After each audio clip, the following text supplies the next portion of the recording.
Olá a todos, sejam bem-vindos no nosso encontro de negócios do canal WBC. E hoje estamos aqui com a minha querida amiga Mariana Stamato e nós vamos abordar um tema que é para vocês pensarem muito. Giving back, que na verdade é um conceito de que legado cada um de nós vamos deixar para a nossa vida, para a nossa sucessão, para o mundo em que nós aqui incorporamos.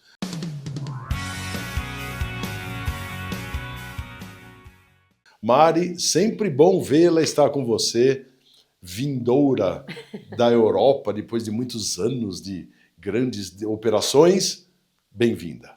Com prazer, Paulo. Obrigada pelo convite. Mariana, o que te motivou a sair do mercado tradicional de agência de marketing e mergulhar nesse universo de negócios de impacto e projetos socioambientais? Me conta isso. 3 coisas. 3 pontos. Planejamento, maternidade e legado. Tá bom. Os 3 eu adorava o que eu fazia, achava fantástico trabalhar com clientes, sempre tive em contato com os negócios. Em determinado ponto começou a me incomodar muito o planejamento que eu recebia, ele defendia muito plano de mídia, defendia muito interesses internos e muito poucos interesses dos clientes. Em algum momento eu comecei a perceber também que me trazia muito prazer trabalhar com marcas que já estavam muito conectadas com o tema de orgânicos, o termo de saudabilidade, com preocupação socioemocional. E nesse meio tempo veio a vontade de ser mãe, e aí eu percebi que maternidade e aquele ambiente não estavam casando muito. E isso começou a me fazer pensar se aquele era o melhor ambiente e o melhor formato de aplicar meus conhecimentos, né? E ali eu já comecei uma transição, que eu não sabia que era o início dela, eu fui estudar com grandes consultores de marketing do mercado, entender melhor como eu poderia melhorar os planejamentos estratégicos de marketing que a gente apresentava. E nesse meio tempo eu já comecei a me envolver mais com alimentação orgânica, com alimentação natural. Meus filhos nasceram e aí mudou tudo, porque eu tive a oportunidade meio que empurrada para começar de fato a trabalhar com um pouco mais de propósito. E nessa jornada, o primeiro cliente que a gente pegou foi uma ONG, e a gente aplicou os conhecimentos, as ferramentas tradicionais de marketing para essa ONG.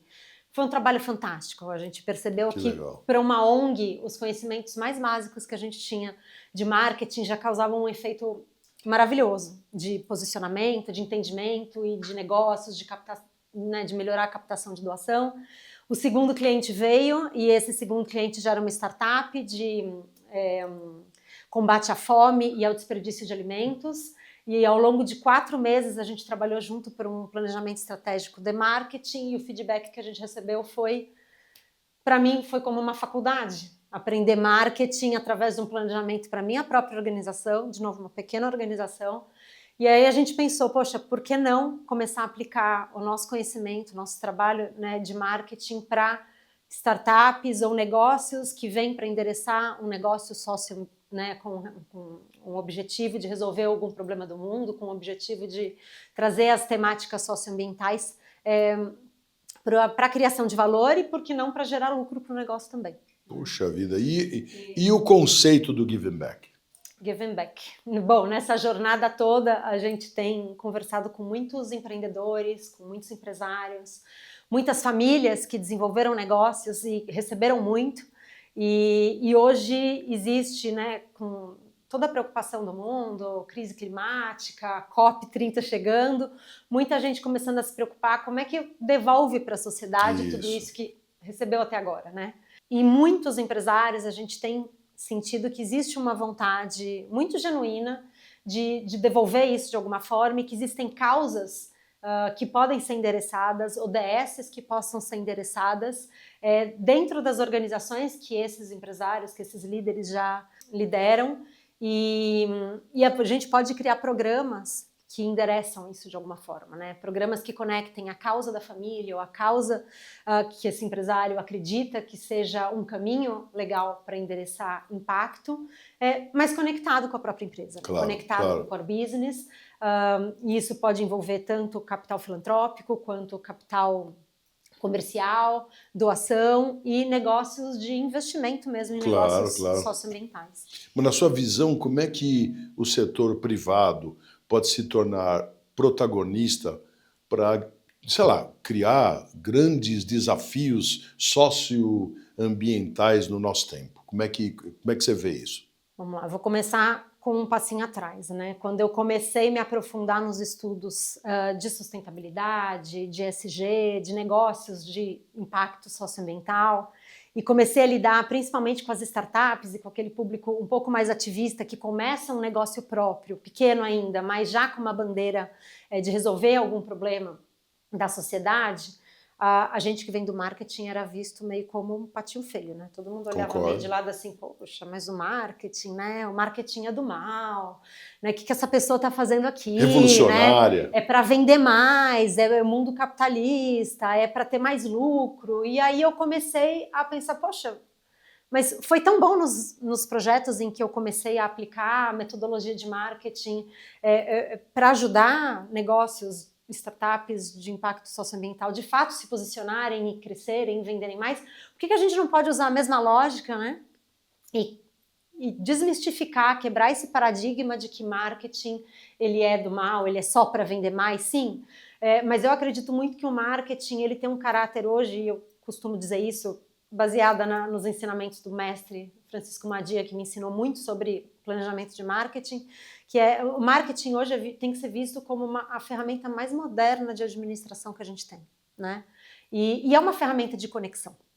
Porque é uma ferramenta de conexão justamente porque a gente, se aplicar corretamente, né, olhando para o propósito da empresa, olhando como isso pode gerar valor compartilhado para o negócio e para as organizações, a gente consegue de forma genuína se conectar com o público e sim vender mais, mas também através dessa geração de valor compartilhado conseguir se conectar com outros públicos que também podem se beneficiar do que a empresa faz hoje. O marketing era persuasivo, hoje ele conquista um posicionamento de informativo.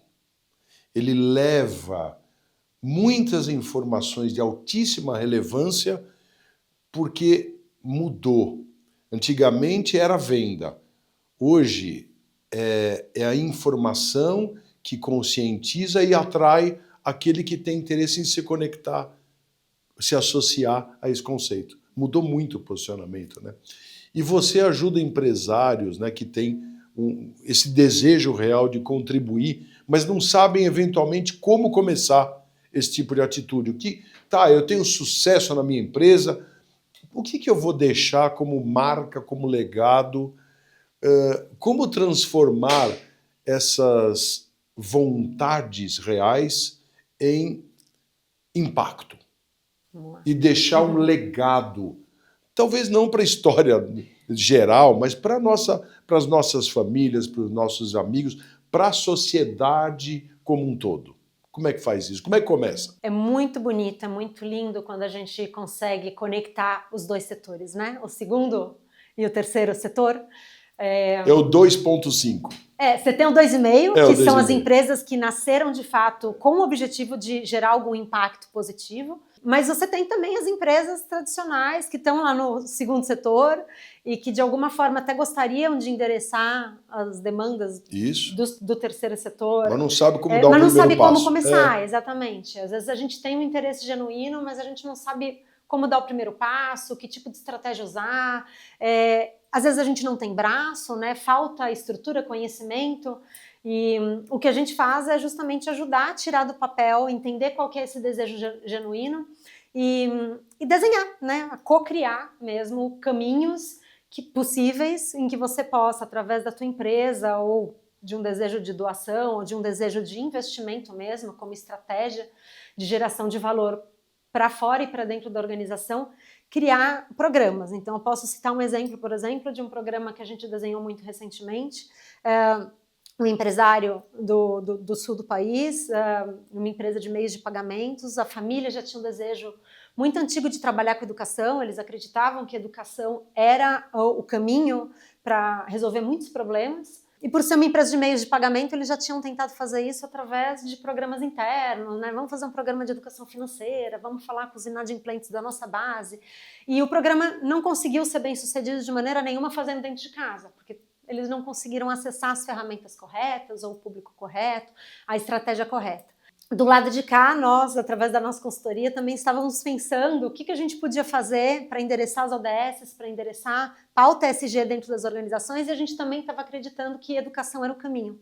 Quando a gente ouviu esse discurso e conectou a gente aqui, né, no terceiro setor, no setor 2,5, falando de educação, e ali também esse desejo, a gente construiu um programa com um efeito multiplicador, onde um dinheiro foi colocado para construir um programa que a gente abriu uma chamada pública para que qualquer negócio de educação, desde que fosse direcionado para a classe C, D e E, educação de primeira infância, educação de educadores para o setor público, escolas públicas, educação em tecnologia, educação socioemocional.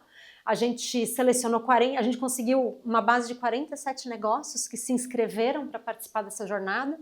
Nós selecionamos 10 que tinham capacidade, que de fato geravam algum impacto, e a gente está num programa, numa jornada agora de 2 anos, ajudando esses negócios a se estruturarem, ajudando esses negócios que já causam impacto lá na ponta, a desenvolverem seus planejamentos estratégicos, e agora a gente está numa fase em que esses negócios receberam investimento.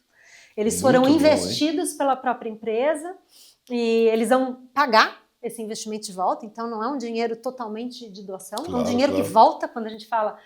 De certa forma, tem uma conexão com o giving back aí também, porque esse dinheiro um dia vai retornar, esses negócios vão prosperar, vão continuar gerando impacto com os públicos que eles já atuam. A empresa não precisa necessariamente gerar o impacto sozinha, ela gera impacto através desses 10 negócios que a gente selecionou, e um dia esses negócios pagando esse dinheiro volta para a conta.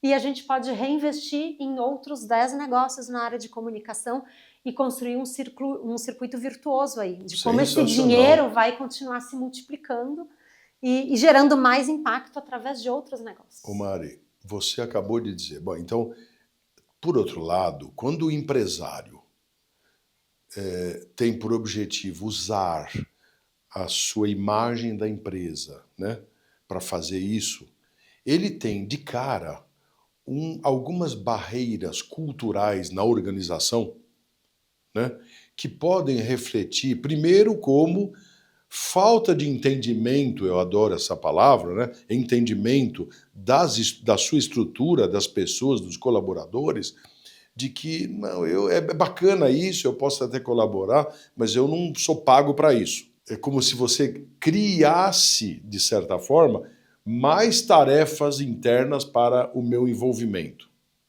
Esse é um problema cultural. Que nós estamos falando de ser humano, gente. É isso mesmo, tá?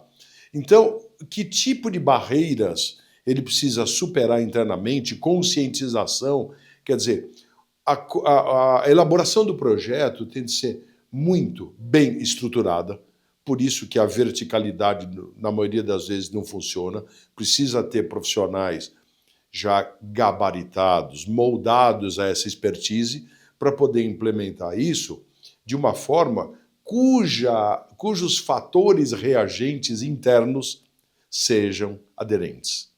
E aí, como é que funciona isso? Tem um negócio que chama engajamento. E quando a gente fala com os funcionários dentro das organizações, aquela ideia de que a gente separa o ser profissional do ser fora do ambiente mostra profissional. A vida real, né? Hoje em dia a gente tem tido uma conexão cada vez mais forte das pessoas, como elas de fato são dentro das organizações, né? Acho que a pandemia acelerou muito isso. E quando a gente olha as pesquisas, a gente vê cada vez mais que as pessoas têm o desejo de também atuar em algo que traga um pouco mais de propósito, um pouco mais de realização, satisfação pessoal. E tem uma coisa que chama salário emocional. Que não é só, às vezes você está dando os melhores benefícios, você está dando o melhor salário que você pode para o teu funcionário, mas falta aquela conexão emocional. E tem algumas organizações que estão descobrindo em programas com causa, em programas que endereçam causa dentro da organização, desde que seja genuíno, a possibilidade de você também oferecer isso para os funcionários. Tem um parênteses aqui também, tá? Tem organizações que dizem que fazem isso, que é muito bacana, no papel tá muito bonito, mas depois ele exige que o funcionário faça o voluntariado dele no fim de semana, na hora extra, de noite.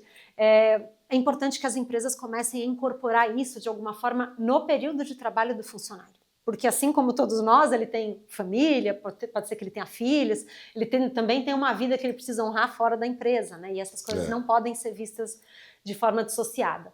Tem alguns programas que a gente desenvolveu recentemente que buscam justamente gerar esse engajamento interno entre os colaboradores.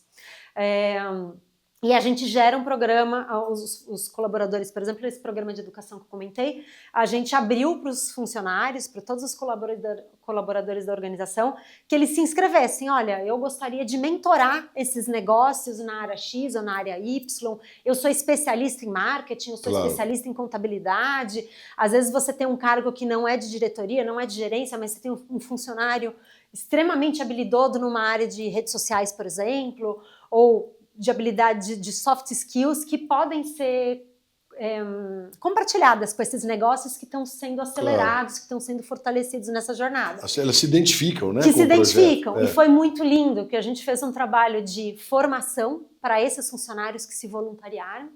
E o engajamento deles com estes 10 negócios de impacto socioambiental em educação está sendo muito bonito. O mais valioso desse programa hoje não é necessariamente só o dinheiro que está sendo investido nesses negócios para que eles possam prosperar, mas é também esse recurso não financeiro que está sendo colocado. E os negócios reportam isso. Claro. Né? E eles valorizam hoje a empresa que investiu nesse programa, que desenhou isso com a gente. Isso. E que ajudou a colocar isso no mundo. Porque possivelmente se eles fossem buscar um dinheiro em bancos tradicionais, né, um investimento, um empréstimo, talvez alguns conseguissem, outros dificilmente acessariam, mas ainda aqueles que conseguem acessar não têm condições saudáveis de repagamento, condições, né, de um crédito paciente, de um crédito, né, que a gente chama de quentinho, que pode ajudar de fato esses negócios a prosperarem de alguma forma. Então a gente precisa olhar para esses negócios de uma forma um pouco diferente também. Isso repercute e fortalece a marca. Fortalece a credibilidade da empresa e dos seus acionistas e desta sua comunidade que está contida e que todo mundo se motiva a fazer isso. Ô Mari, que legal, é um prazer tê-la aqui conosco. Muito obrigado pela sua presença. Venha sempre. Volto. Volte. Obrigada, E a Paulo. vocês, nossos amigos que acompanham o nosso encontro de negócios, sempre muito obrigado por estarem conosco. Mais uma dica importante.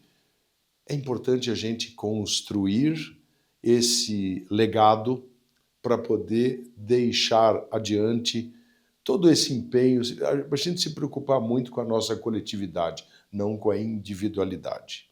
Obrigado a todos, até breve.